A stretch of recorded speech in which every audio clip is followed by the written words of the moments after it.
8th class, a very good morning to all of you. I hope you all are fine at your place. Today it's 18th of August and we are going to start chapter number 2 in history. As you all know, we have not actually completed a good amount of syllabus in history.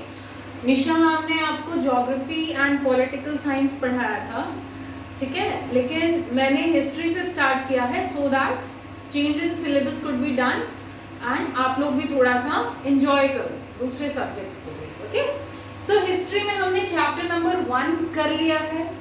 It was very easy, introductory chapter था. You need not to go in very details with that chapter. उसमें आपको ज़्यादा details पढ़ने की ज़रूरत नहीं थी. Second chapter से हमारा डिटेल्ड चैप्टर स्टार्ट होता है, ठीक है. सिलेबस में डिटेल चैप्टर्स हमारे सेकेंड चैप्टर से स्टार्ट होते हैं. So what is the name of the second chapter we are going to start today? Chapter number 2, from trade to territory. From trade to territory and we have done the first chapter. अगर अभी भी आप लोगों को first chapter में कोई doubt हो तो आप बिना सोचे पूछ सकते हैं, डरिएगा नहीं. आप डेफिनेटली क्वेश्चंस पूछिए. आपके क्वेश्चंस पूछने के लिए ही हम लोग गूगल मीट क्लासेस अरेंज करते हैं, ठीक है. So let's start the chapter today. Chapter number 2, from trade to territory.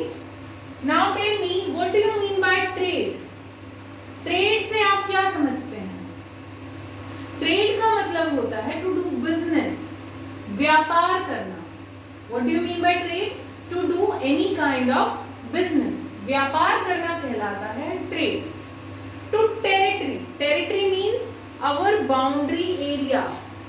हमारी टेरिटरी है इंडिया, जहां तक हमारी सीमाएं हैं, आवर बाउंड्री लैंड, उसे बोला जाता है टेरिटरी. आपकी पर्सनल टेरिटरी पूछी जाए तो आपके घर की boundary, that is your territory. Okay, so our area that is bounded and that is owned by us. जो एरिया हमारा है बाउंड्री के अंदर, उसे बोला जाता है टेरिटरी. अब इस चैप्टर का नाम फ्रॉम ट्रेड टू टेरिटरी क्यों है? हम इस चैप्टर में बेसिकली ईस्ट इंडिया कंपनी के बारे में पढ़ेंगे कि कैसे ईस्ट इंडिया कंपनी ने, ब्रिटिश ने इंडिया के ऊपर रूल किया था. ओके, कैसे वो इंडिया आए? क्या वो इंडिया इसी मकसद से आए थे कि वो इंडिया पे रूल कर सके? अगर नहीं तो किस मकसद से आए थे और उन्होंने क्या किया? ये पूरी स्टोरी लाइन हम लोग इस चैप्टर में डिस्कस करेंगे. तो आपको चैप्टर के नाम से ही पता चल गया कि आए तो थे वो व्यापार करने. क्या करने आए थे? Trade. British East India Company came to India for the purpose of trade. British East India company Bharat में व्यापार करने आई थी. पर क्योंकि भारत के रूलर्स बहुत ज्यादा वीक थे, उस टाइम पे उन्होंने दिमाग नहीं लगाया फॉर रेवेन्यू. उन्होंने अपनी कंट्री के धीरे धीरे सीक्रेट्स दे दिए, धीरे धीरे राइट्स देते गए ब्रिटिश ईस्ट इंडिया कंपनी को, तो उन्होंने हमारी टेरिटरी ही एनेक्स कर ली, ठीक है. तो फ्रॉम ट्रेड टू टेरिटरी, आए थे व्यापार करने और फाइनली इंडिया के रूल को ही एनेक्स कर लिया. ये समझ में आया? अब चैप्टर हम लोग स्टार्ट करते हैं. Aurangzeb was the last of the powerful Mughal rulers. अगर आप ब्रिटिश ईस्ट इंडिया कंपनी से पहले की बात करोगे तो मुगल रूलर्स का राज चलता था इंडिया पे. Mughals were very powerful, Islamic control था, बहुत पावरफुल रूलर्स थे इसमें, जो कि इंडिया को बहुत इफेक्टिवली हैंडल कर रहे थे. लेकिन सबसे ज्यादा पावरफुल लास्ट रूलर जो थे वो थे औरंगजेब. औरंगजेब के बाद जो मुगल रूलर्स आए वो पावरफुल नहीं थे, वो ब्राइब्ड हो जाते थे. बहुत आसानी से उन्हें कोई रिश्वत दे देता था, उन्हें और ऐशो आराम की पड़ी थी और डिफरेंट एक्टिविटीज में एंगेज हो गए थे, बट इफेक्टिवली एडमिनिस्ट्रेशन नहीं कर पा रहे थे, ठीक है. Other Mughal rulers other than Aurangzeb were not effectively administrating their territory. उन्हें अपनी टेरिटरी को चलाना नहीं आ रहा था. तो सबसे लास्ट पावरफुल मुगल रूलर अगर पूछा जाए तो Aurangzeb. Delhi could not be no longer function as effective center after his death in 1707. अब कब मरे औरंगजेब? 1707 में औरंगजेब की डेथ हुई. He was one of the most powerful Mughal ruler. उनके मरने के बाद क्या हुआ ना, अब एक स्ट्रॉन्ग लीडर होता है, वो क्या करता है, सारी टेरिटरीज पे अच्छा कंट्रोल करके उन्हें कोऑर्डिनेशन में चलाता है। बट व्हेन औरंगजेब डाइड, तो अब स्ट्रॉन्गली उन टेरिटरीज को चलाने वाला तो कोई है नहीं, तो लोकल किंगडम्स बन गए। अपने अपने राजा जो सूबेदार थे, उनके टाइम के मनसबदार्स थे, ऑफिसर्स थे, सेनापति थे, उन सब ने अपनी अपनी टेरिटरीज पे काम करना शुरू कर दिया। अपने अपने छोटे रीजनल उन्होंने किंगडम्स बना लिए। अब वो अच्छे से चल नहीं पा रहे थे, तो जो पहले दिल्ली था, दिल्ली से कंट्रोल करते थे मुगल रूलर्स, वो अब नहीं था, क्योंकि सबने अपने लोकल किंगडम्स बना लिए थे। किन्होंने बनाए थे? All the mansabdars, high rank officers, ठीक है, नवाब्स एंड जो भी थे मुगल टाइम में, उन लोगों ने औरंगजेब की डेथ के बाद अपने लोकल किंगडम सेटअप कर लिए थे। तो अब दिल्ली एक इम्पॉर्टेंट सेंटर नहीं रहा था। ठीक है, मैं आपसे यहाँ पे 3 क्वेश्चन पूछ सकती हूँ। पहला question, who was one of the last powerful Mughal ruler? Answer आएगा Aurangzeb. After which year Delhi could not function as an effective centre? कौन से वर्ष के बाद दिल्ली इफेक्टिव सेंटर नहीं रहा था? 1707 के बाद। When did Aurangzeb died? 1707। अब इंडिया में कोई अच्छा पावरफुल रूलर तो था नहीं, डिफरेंट स्मॉल किंगडम सेटअप हो गए थे।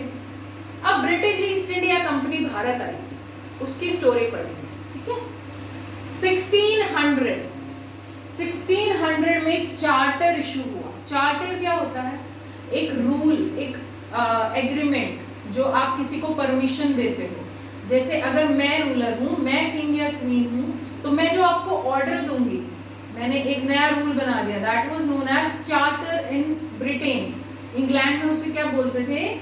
चार्टर। इंग्लैंड में क्या बोलते थे? चार्टर। सो 1600 में जो queen Elizabeth I ruler of England थी, रूलर ऑफ इंग्लैंड का नाम क्या था? Queen Elizabeth. ठीक है, ये जो क्वीन एलिजाबेथ थी, इन्होंने एक रूल निकाल दिया, एक नया एग्रीमेंट निकाल दिया, जिसमें उन्होंने ईस्ट इंडिया कंपनी को ये अधिकार दिया कि आप ईस्ट के साथ ट्रेड कर सकते हो। ईस्ट का मतलब क्या होता है? पूरे वर्ल्ड का जो ईस्ट पार्ट है, ये हमारा वर्ल्ड है, ग्लोब पे आप देख रहे हो, ये नॉर्थ होता है, ये साउथ, ये ईस्ट, ये वेस्ट। इंडिया यहाँ पड़ता है, India is also in the eastern part. So Britain से ये पावर मिल गई ईस्ट इंडिया कंपनी को कि अब वो पूरे ईस्टर्न वर्ल्ड के साथ ट्रेड कर सकते हैं। ध्यान से सुनना इस चीज को। 1600 में क्वीन एलिजाबेथ I ने अधिकार दे दिया ईस्ट इंडिया कंपनी को कि आप पूरे ईस्ट वर्ल्ड के साथ ट्रेड कर सकते हैं। अब इसका अधिकार देने का क्या मतलब था? वो तो खुद से भी कर सकते थे, है ना? अगर आप चाहो व्यापार करना तो आपको कोई अधिकार थोड़ी ना देगा। तो यहाँ इसका क्या मतलब है? इसका ये मतलब था कि उन्हें सोल राइट मिला था, और किसी कंपनी, जो ब्रिटेन में बहुत सारी कंपनीज होंगी जो व्यापार करती थी, किसी को ये हक नहीं मिला, सिर्फ ब्रिटिश ईस्ट इंडिया कंपनी को मिला था। ठीक है, और कोई इंग्लैंड की अगर कंपनी चाहे कि वो भी ये अधिकार ले ले तो उसे नहीं मिला था, बाकी सबको रिजेक्ट कर दिया गया था। Only British East India Company got the right to trade with the east. समझ में आई ये बात? अब इनको चार्टर मिलने के बाद ये ट्रेड करने वाले थे ईस्ट के साथ। जब ये लोग आ रहे थे, आपको मैप दिया गया है आपकी बुक में, अफ्रीका कॉन्टिनेंट है, अफ्रीका से यहाँ पे केप ऑफ गुड होप है, सॉरी अफ्रीका है, यहाँ पे केप ऑफ गुड होप है, ये रास्ता है, यहाँ से वो इंडिया आने वाले थे। जब ब्रिटिश ईस्ट इंडिया कंपनी, अब उन्हें पूरा ईस्ट मिल गया था कि ईस्ट में आप ढूंढो कहाँ पे आपको सस्ता सामान मिल सकता है, अच्छा सामान मिल सकता है, और आप व्यापार करो। जब वो ईस्ट की तरफ जा रहे थे देखने के लिए कि कौन सी जगह है जिसके साथ हम बेस्ट ट्रेड कर सकते हैं, तब उन्होंने ये देखा कि ऑलरेडी बहुत सी कंट्रीज ये कर रही हैं, ये व्यापार कर रही हैं, जिनमें सबसे ज्यादा फेमस थी पोर्टुगीज। पोर्टुगीज के एक एक्सप्लोरर थे, एक्सप्लोरर मतलब जो चीजों को इन्वेंट कर रहे थे, रास्तों को इन्वेंट कर रहे थे, ढूंढ रहे थे। अभी जैसे ब्रिटिश ईस्ट इंडिया कंपनी भी क्या कर रही थी, रास्ता एक्सप्लोर कर रही थी, ऐसे ही पोर्टुगीज जो कंट्री है वहां के जो राजा थे, वहां के एक एक्सप्लोरर थे, राजा नहीं थे सॉरी, एक एक्सप्लोरर थे जो रास्ता ढूंढ रहे थे, उनका नाम था Vasco da Gama. I am writing here, I hope आप एक बार इसको देख लीजिए, इन 4 पॉइंट्स में तो कोई प्रॉब्लम नहीं है, कंटिन्यू कर रहे हैं फिर हम।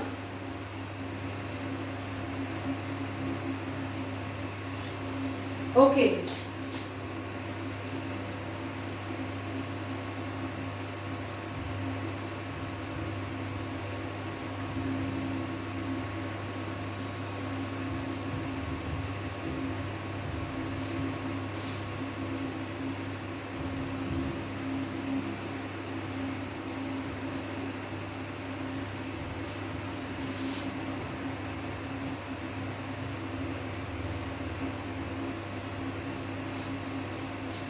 अब ध्यान से देखना कि ब्रिटिश ईस्ट इंडिया कंपनी वो जगह ढूंढ रही थी जिसके साथ वो बेस्ट ट्रेड कर सकती है। तो वो जब आ रही थी केप ऑफ गुड होप के थ्रू वेस्टर्न अफ्रीका को क्रॉस करते हुए इंडिया आ रहे थे, तो उन्होंने देखा कि इंडिया में ऑलरेडी उनका बहुत कंपटीशन है। सबसे पहले इंडिया आए थे पोर्टुगीज, ओके, पोर्टुगीज सबसे पहले इंडिया आए थे 1498 में। 1498 में पोर्टुगीज एक्सप्लोरर थे जिनका नाम था वास्को डिगामा। वास्को डिगामा ने इंडिया का रास्ता ढूंढा था पोर्टुगीज पीपल के लिए। So when did Vasco da Gama explored Indian route in 1498? सबसे पहले कौन सी फॉरेन कंपनी ट्रेड करने आई भारत में? पोर्टुगीज का बेस कहाँ पे था इंडिया में? जो वो ट्रेड कर रहे थे, व्यापार कर रहे थे, कहीं ना कहीं उन्होंने अपना बेस बनाया होगा इंडिया में। इंडिया में उनका बेस कहाँ पे था? Goa. Where was the base of Portuguese company located? Goa. Please ध्यान से सुनना, ये सब क्वेश्चन एमसीक्यूज में पूछ सकती हूँ मंडे टेस्ट में। Where was the base of Portuguese company, trading company was located in Goa? अब क्या सिर्फ पोर्टुगीज ही इनका कंपटीशन थे और कोई कंपटीशन नहीं था? कंपटीशन था, डच पीपल भी थे, फ्रेंच पीपल भी थे, but they were also late as British East India Company, ये भी बाद में आ रहे थे। सबसे पहले आ चुके थे पोर्टुगीज, ये अपनी फैक्ट्री भी लगा चुके थे इंडिया में, वेस्टर्न पार्ट में, और इनका बेस भी बन चुका था गोवा में। सब लोग वही मटेरियल ट्रेड करना चाहते थे। इनका मकसद क्या था? हम सस्ते में इंडिया से लेके जाएं और अपनी कंट्री में जाके हाई प्राइसेस पे बेच दें। जो भी कंपनीज ऐसे व्यापार करती हैं कि सस्ते में सामान रॉ मटेरियल लेके आ जाएं और अपनी कंट्री में जाके उसको हायर प्राइसेस पे बेचें, उन्हें बोला जाता है mercantile trading companies. All the business enterprises, ऐसी कंपनीज जो कि कहीं से सामान को सस्ते में खरीदें और उसे बहुत हाई प्रॉफिट पे अपनी जगह पे जाके सेल कर दें, उन्हें बोला जाता है mercantile trading companies. So British East India company, Dutch, French, ये सब क्या थी? Mercantile trading companies. इन सबको भारत से व्यापार करना था। अब भारत में ऐसा क्या था जो इन्हें खरीदना था? सोचो, कुछ तो होगा इंडिया में जो कि ये ट्रेड करना चाह रहे थे। सब लोग एक ही चीज के पीछे पड़े हुए थे। अब देखो क्या क्या मटेरियल था जो ट्रेड करना चाहते थे वो? Silk, cotton, Indigo, spices. कौन कौन से spices? Cloves, paper, cardamom, cinnamon. ये व्यापार करने आते थे। पहले के टाइम में इन्हीं चीजों का व्यापार सबसे ज्यादा होता था। लैपटॉप, फोन खरीदने नहीं आते थे वो इंडिया में, वो इंडिया में क्या खरीदने आते थे, ध्यान से देखना, silk, cotton, Indigo, spices. Indigo die होती है, ब्लू कलर डाई। कॉटन और सिल्क रॉ मटेरियल ले जाते थे अपने देश में जाके, फिर वो कॉटन और सिल्क का कपड़ा बनाते थे, क्लोथ्स बना के उन्हें बेचते थे। यहाँ से वो रॉ मटेरियल लेने आते थे। मसाले, India was a very good spot for spices. India में बहुत अच्छे मसाले पाए जाते हैं। लौंग, क्लोव्स का मतलब होता है लौंग, पेपर यानी मिर्च, ब्लैक पेपर हो जाए तो काली मिर्च, कार्डमम, इलायची, सिनेमन, दालचीनी। ठीक है, ये इतने सारे स्पाइसेस, सिल्क, कॉटन, इंडिगो, ये सब यहाँ पे खरीदने आते थे। अब क्योंकि बहुत सारी कंपनीज यही सब चीजें खरीदना चाहती हैं, तो इनके प्राइसेस अप होंगे या डाउन होंगे? अगर सब लोग इन्हीं चीजों को खरीदने के पीछे पड़े हुए हैं, अच्छा आप इसको ऐसे समझो कि अगर आप मार्केट जाओ और अगर सिर्फ आप ही हो जो एक हेलीकॉप्टर का खिलौना खरीदना चाहते हो, तो उसका प्राइस अप जाएगा या डाउन? अप जाएगा। और जैसे ही दुकान वाले को पता चले कि 10 लोग ये एक ही खिलौना लेना चाहते हैं, तो वो क्या करता रहेगा, प्राइस को बढ़ाता रहेगा कि अगर किसी को लेना है तो हाई प्राइस पे भी ले लेगा, है ना। सो इसलिए वो क्या करेंगे, प्राइस इंक्रीज। तो ऐसे ही जब Dutch, French, Portuguese, British East India company सब लोग ट्रेड के पीछे पड़े हुए थे, तो प्राइसेस क्या हो गए, increase. The prices got increase. अब इसके लिए उन्हें क्या करना पड़ेगा, फिर तो जब अगर इतने हाई प्राइस पे खरीदेंगे तो उनका प्रॉफिट तो ज्यादा रहा ही नहीं, खुद का प्रॉफिट ज्यादा करना था, तो प्रॉफिट कैसे, जब ज्यादा में खरीदा तो प्रॉफिट नहीं हो पाएगा, उन्हें तो सस्ते में खरीदना था। इसके लिए उन्हें क्या करना था, एलिमिनेट कंपटीशन। एलिमिनेट कंपटीशन यानी जो आपके साथ और ट्रेड करना चाह रहे हैं, जिनकी वजह से प्राइस अप हो रहा है, उन्हें ही रास्ते से हटा दो। Now how did people eliminated competition at that time? कैसे करते थे वो ये रास्ते से हटाने का काम, कि जो दूसरी कंपनीज के शिप्स जा रहे होते थे, जैसे मान लो मैं ब्रिटिश ईस्ट इंडिया कंपनी हूँ, पोर्टुगीज का शिप जा रहा है, उसे डुबवा दो रास्ते में, उसका रास्ता ब्लॉक करवा दो, शिप को लूट लो। ठीक है, looting the ships, disbanding their property, okay, sinking their ships, blocking their ways, ये डिफरेंट तरीके थे जिस तरीके से लोग कंपटीशन को खत्म करते थे। ठीक है, जैसे मैं अब उस शिप को डुबा दूंगी तो मेरा शिप पहले चला जाएगा, मैंने खरीद लिया, ठीक है, उनको नुकसान हो गया। ऐसे क्या कर रहे थे, एलिमिनेटिंग द कंपटीशन, कंपटीशन को खत्म कर रहे थे। अब कंपटीशन खत्म कर रहे थे, तो अब इनको पता चला कि एक दूसरे को रोक रहे हैं सब लोग, तो सेफ्टी के लिए कुछ तो करना पड़ेगा। अब ये लोग अपने साथ हथियार रखने लगे। Trade was carried on with arms. Arms का मतलब है हथियार। हथियार रख के अब व्यापार होने लगा। पहले क्योंकि कंपटीशन नहीं था तो सब फ्रीली ट्रेड कर रहे थे, अब हथियार रख के कारोबार होने लगा सारा, और फोर्टिफिकेशन करने लगे लोग। फोर्टिफिकेशन वर्ड क्या होता है, किसी भी जगह को बाउंड्री से कवर कर देना। जैसे मान लो यहाँ पे किसी का सामान रखा है, अगर हम इसके चारों ओर बड़ी बड़ी दीवारें खड़ी कर दें, ठीक है, for the safety of the material, उसे बोला जाता है फोर्टिफिकेशन। कब्जा करके वहां पे हम बाउंड्रीज बना दें, that is known as fortification. तो क्या करने लगे, हथियार रखने लगे फॉर आवर सेफ्टी। कोई शिप को डुबाने आए, रास्ता ब्लॉक करे, उसे मार दो, ठीक है, फॉर सेफ्टी क्या रखने लगे, हथियार, और फोर्टिफिकेशन करने लगे सामान का। ठीक है, सामान के चारों ओर बाउंड्री बनाने लगे, सीमेंटेड, वेल फोर्टिफाइड। अब क्योंकि भारत में बना रहे थे ये सारी चीजें, तो क्या भारत के राजाओं को कोई प्रॉब्लम नहीं होगी? प्रॉब्लम अब स्टार्ट होगी। तो आज हमने क्या क्या पढ़ा कि कैसे मुगल रूलर्स ने अपना पार्ट खो दिया था, एक अच्छे पावरफुल रूलर चले गए थे। उसके बाद ब्रिटिश ईस्ट इंडिया कंपनी को चार्टर किसने दिया, क्या क्या ट्रेड करना चाहते थे, और कंपटीशन कैसे कैरी ऑन हो रहा था। ये 2 टॉपिक्स पढ़े हैं हमने आज। प्लीज इन्हें बुक से पढ़िए, फिर हम मिलते हैं डाउट क्लास में। Have a very good day.